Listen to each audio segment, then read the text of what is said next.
Take ITI में आपका स्वागत है।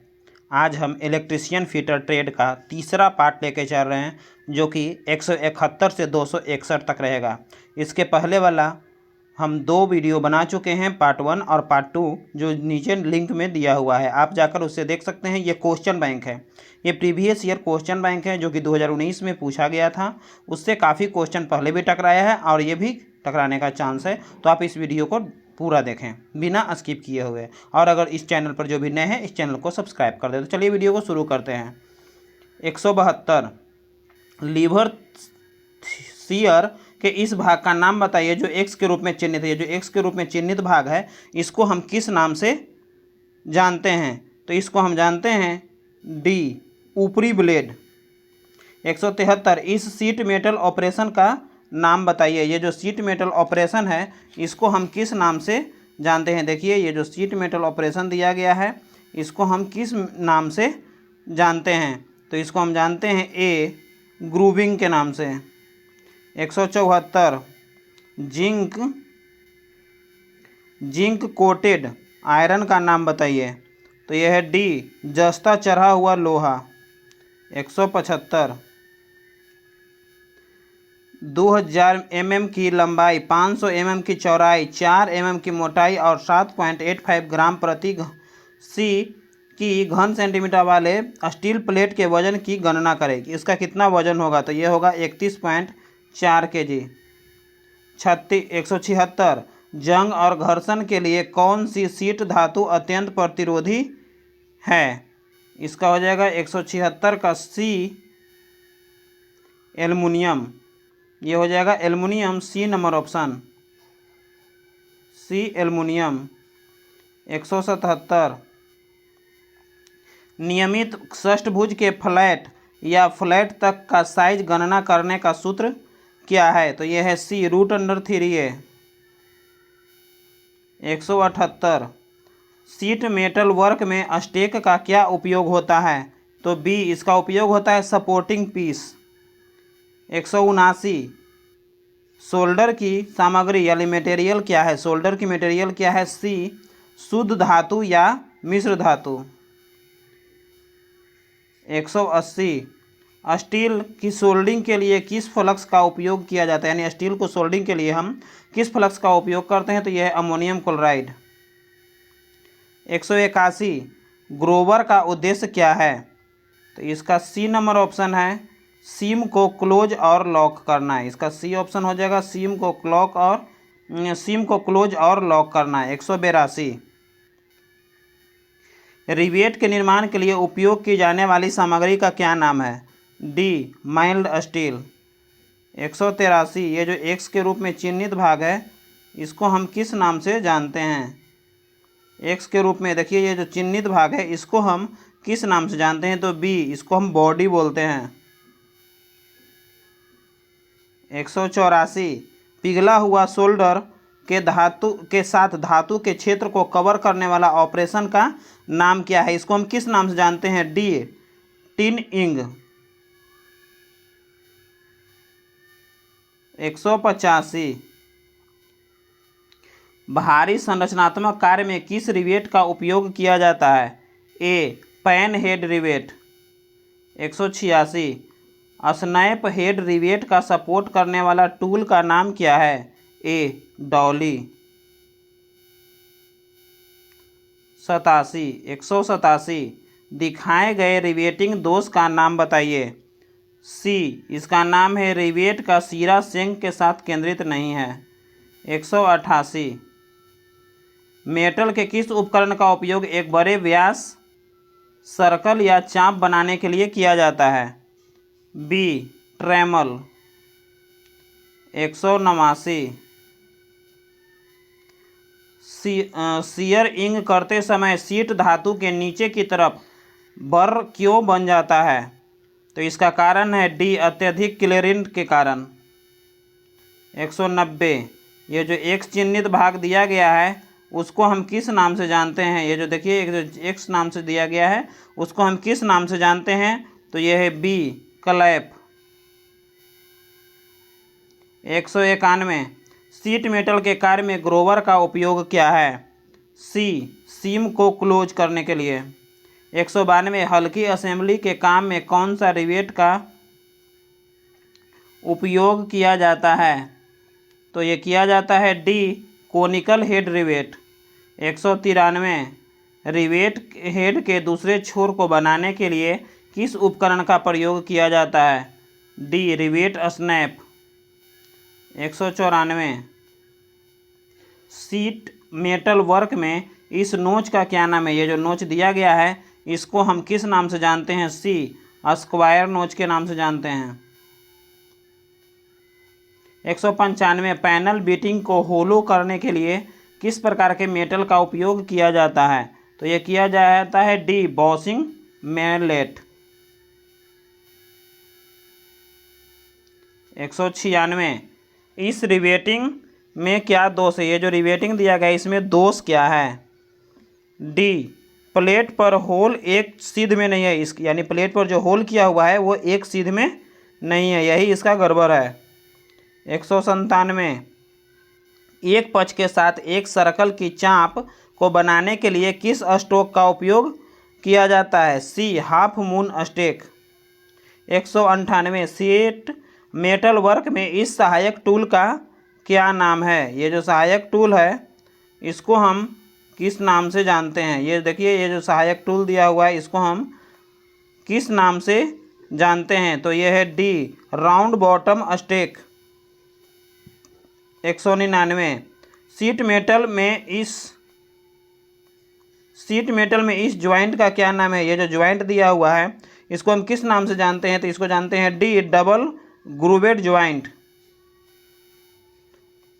200 स्नीप की अधिकतम कटिंग क्षमता क्या होता है? उसकी क्षमता होता है ए 1.2 mm मोटाई। 201 सीट मेटल वर्क में सहायक उपकरण का नाम क्या है? ये जो सहायक उपकरण है इसको हम किस नाम से जानते हैं? तो इसको सी हाफ मून स्टेक।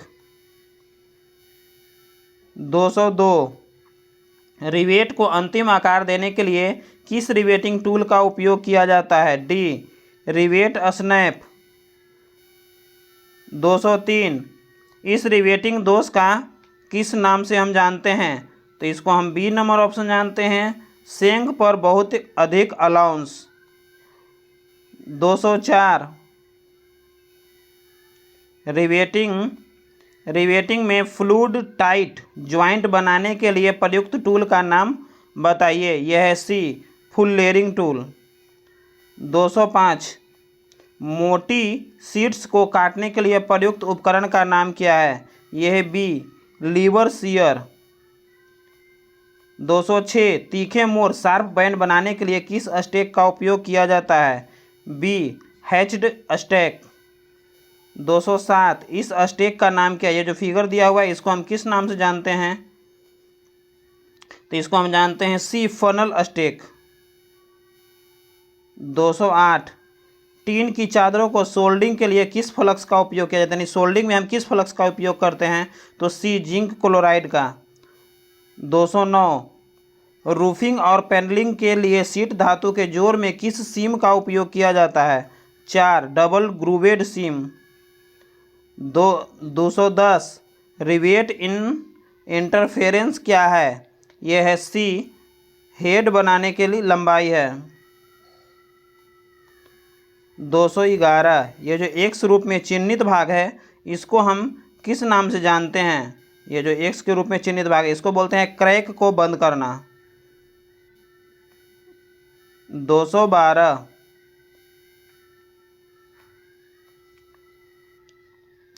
ये दोषपूर्ण रिवेटिंग का कारण क्या है? ये जो दोषपूर्ण रिवेटिंग है इसका मेन कारण क्या है? तो यह है सी प्लेटों के अनुचित जुड़ाव, यह जुड़ाव सही से नहीं है। 213 साइड किनारे से पहली रिवेट की दूरी कैसे निर्धारित की जाती है?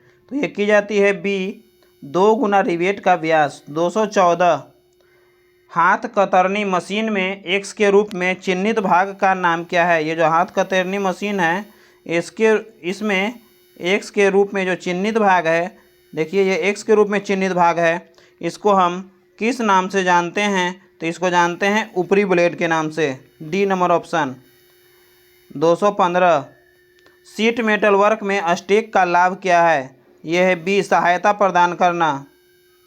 216 रिवेटिंग में एक्स के रूप में चिन्हित उपकरण का नाम क्या है? D caulking tool. 217 इस रिवेटिंग में दोष क्या है? इस रिवेटिंग में दोष क्या है? ये जो रिवेटिंग दिया हुआ है फिगर, इसमें दोष क्या पाया गया है? तो इसमें दोष है ए नंबर, बहुत कम अलाउंस। इसमें बहुत कम अलाउंस है। 218 रिवाइज्ड एज प्लेट को दबाकर द्रव तंग संयुक्त बनाने के लिए किस उपकरण का प्रयोग किया जाता है? D fullering tool. 219 विभिन्न प्रकार के हेम और सीम बनाते समय अलाउंस की आवश्यकता क्यों होती है? ये हो जाएगा डी नंबर ऑप्शन, सही आकार बनाए रखने के लिए और ताकत में सुधार के लिए। 220 जोड़ और शोल्डर के लिए कौन सी धातु शीट सबसे आसान होता है? तो इसका ए हो जाएगा टिंड प्लेट। 221 शीट मेटल के काम में कौन सी धातु बहुत नरम और भारी होती है? तो यह है ए लीड। 222 कौन सी धातु की शीट पानी और मौसम के संपर्क झेल सकती है? तो यह है 4 जस्ता। 223 रिवेटिंग ऑपरेशन में ड्रिफ्ट का उद्देश्य क्या है? तो यह है सी रिवेट करने वाले क्षेत्र को एक सीध में रखना। 224 रिवेटिंग में एक्स के रूप में चिन्हित टूल का नाम बताइए। ये जो एक्स के रूप में चिन्हित टूल है, इसको हम किस नाम से जानते हैं? तो जानते हैं फुलरिंग टूल। 225 कौन सा हथौड़ा रिवेटिंग के लिए उपयुक्त है? ये बी है बॉल पिन हथौड़ा। 226 शीट मेटल के कोने पर कौन सा नोच 45 डिग्री के कोण पर काटा जाता है? बी स्लैंट नोच। 227 शीट धातु के दो किनारों के एक साथ जोड़ने द्वारा बनाया गया ज्वाइंट का नाम क्या है? यह है बी सीम। 228 पाउडर के रूप में सोल्डिंग के लिए इस्तेमाल किया जाने वाला फ्लक्स कौन सा है जो गर्म करते समय वाष्पित हो जाता है? यह है डी अमोनियम क्लोराइड। 229 इस सीम प्रकार का नाम बताइए। ये जो सीम प्रकार दिया गया है, इसको हम किस नाम से जानते हैं? तो इसको जानते हैं ए लैप सीम। 230 रिवेट सिर के प्रक्षेपण से बचने के लिए किस रिवेट का उपयोग किया जाता है? तो ये किया जाता है 4 counter shunt head rivet. 231 baking से बचने के लिए रिवेटिंग की न्यूनतम दूरी कितना होना चाहिए? तो यह है सी 3D। 232 स्टेनलेस स्टील के गैस वेल्डिंग में किस प्रकार के फीलर यानी छड़ फीलर रॉड का उपयोग किया जाता है? तो यह है सी कोलंबियन स्टेनलेस स्टील। 233 इस गैस वेल्डिंग के दोष का नाम बताइए। तो यह है बी पिघलने की कमी यानी फ्यूजन की कमी। 234 यदि नोजल मोल्टन पूल को छूता है तो क्या होगा? क्या होगा? सी बैकफायर होगा। 235 आर्क वेल्डिंग में इस जोड़ का नाम बताइए। इस जोड़ का नाम क्या है? तो आर्क वेल्डिंग में इस जोड़ का नाम है C half open corner joint.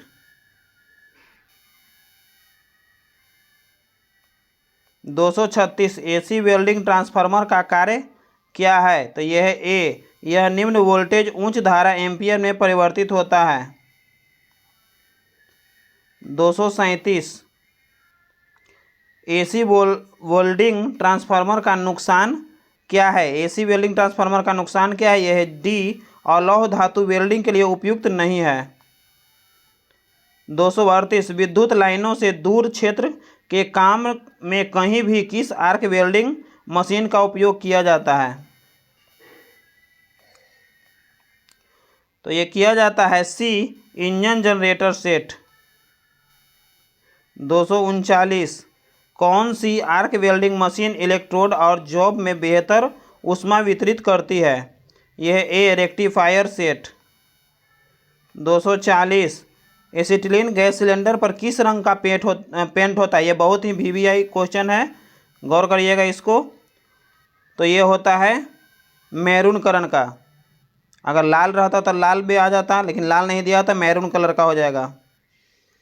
241 बाएं वार्क वेल्डिंग टेक्निक में ब्लो पाइप और फिलर रॉड में एंगल मेंटेन किया जाता है, कितना होता है। ये ए है 60 डिग्री और 30 डिग्री। 242 वेल्डिंग के दौरान करंट की सेटिंग कौन सा कारक निर्धारण करता है। तो ये करता है डी इलेक्ट्रोड का व्यास। 243 है स्टेप डाउन ट्रांसफार्मर में वेल्डिंग के लिए OCV क्या है जो मुख्य आपूर्ति वोल्टेज 220 या 440 को कम करता है। तो यह है ए 40 और 100 वोल्ट। 244 कौन सी वेल्डिंग मशीन जो सभी प्रकार के इलेक्ट्रोड का उपयोग करके लौह और अलौह धातुओं की वेल्डिंग के लिए AC और DC दोनों आपूर्ति करने के लिए डिजाइन किया गया है। यह ए रेक्टिफायर सेट। 245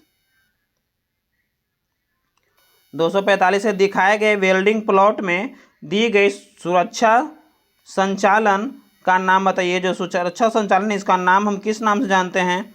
तो इसका डी नंबर ऑप्शन है निकास वाहिनी फ्यूज और गैस पकड़ती है। 244 एक्स के रूप में चिन्हित भाग को पहचानना है। तो यह है ए सुरक्षा प्लग। 247 वेल्ड दिशा में उत्पन्न होने वाली विकृति का नाम बताइए। तो यह है सी लॉन्जिटूनल विकृति। 248 वेल्डिंग और कटिंग ऑपरेशन के दौरान कोन में धातु के किनारे का नाम बताइए, क्या है। यह है बेवल, सी नंबर ऑप्शन। 249 आकृति में दिखाए गए वेल्डिंग दोष को पहचानिए। फिगर में जो दिखाया गया है इसमें कौन सा वेल्डिंग दोष है ये पहचानना है। तो यह है ए अंडरकट, अंदर की ओर काटा हुआ, यही दोष है। 250 वेल्डिंग करते समय सिलेंडर की चाबियों को सिलेंडर से क्यों नहीं हटाया जाता है। वो इसलिए नहीं हटाया जाता है कि आग के मामले में जल्दी से बंद करने के लिए, कि अगर आग उग पकड़े तो जल्दी से हम इसको बंद कर दे। 251 रेगुलेटर को जोड़ने के पहले सिलेंडर वाल्व सॉकेट को कौन सी प्रक्रिया ब्लो आउट कर देती है। तो यह कर देती है ए क्रैकिंग प्रक्रिया। 252 ऑक्सीजन सिलेंडर का रंग कैसा होता है। तो ऑक्सीजन सिलेंडर का रंग काला होता है। 253 ये जो एक्स के रूप में चिन्हित भाग है इसको हम किस नाम से जानते हैं। तो यह है सी ऑक्सीजन नियंत्रण वाल्व। 254 PPE का नाम बताइए। ये जो दिया हुआ है इसको हम किस नाम से जानते हैं। तो सी हाथ वाली वेल्डिंग स्क्रीन। 255 आर्क वेल्डिंग प्रक्रिया में सेलुलोसिक इलेक्ट्रोड का उद्देश्य क्या है। ए जमा हुआ स्लैग को हटाना बहुत आसान है। 256 इस एक्स के रूप में जो चिन्हित भाग है इसको हम किस नाम से जानते हैं। देखिए ये एक्स के रूप में जो चिन्हित भाग है इसको हम जानते हैं D vertical adjustment. 257 oxygen cylinder के भंडारण क्षमता क्या है। तो यह है ए 7 मीटर क्यूब। 258 गैस कटिंग के दौरान शरीर को उड़ाने वाली चिंगारी से बचाने के लिए उपयोग किया जाने वाला उपकरण क्या है, उसको किस नाम से जानते हैं। तो बी है चमड़े का एप्रन। 259 गैस वेल्डिंग में उपयोग के बाद लौ को कैसे बुझाया जाता है। यह है 4 एसिटिलीन वाल्व को पहले ऑक्सीजन वाल्व को काम बाद में बंद करें। पहले एसिटिलीन वाल्व को बंद करें उसके बाद ऑक्सीजन वाल्व को बंद करें तो ऑटोमेटिक बंद हो जाएगा। 260 आर्क वेल्डिंग के दौरान ध्वनि का प्रभाव क्यों गुनगुनाते हैं, आर्क वेल्डिंग करते हैं। तो लंबी चाप की लंबाई के कारण। और आज का अंतिम क्वेश्चन है 261 नंबर क्वेश्चन कि वेल्डिंग में कौन सा आंतरिक दोष नग्न आंखों का अदृश्य है, यानी कौन सा दोष हम नहीं देख पाते हैं। तो यह है बी पेरासिटी। तो दोस्तों ये वीडियो कैसा लगा, अगर अच्छा लगे तो लाइक कमेंट और अपने दोस्तों को शेयर करें और जो भी इस चैनल पर नए हैं चैनल को सब्सक्राइब कर दें। जय हिंद।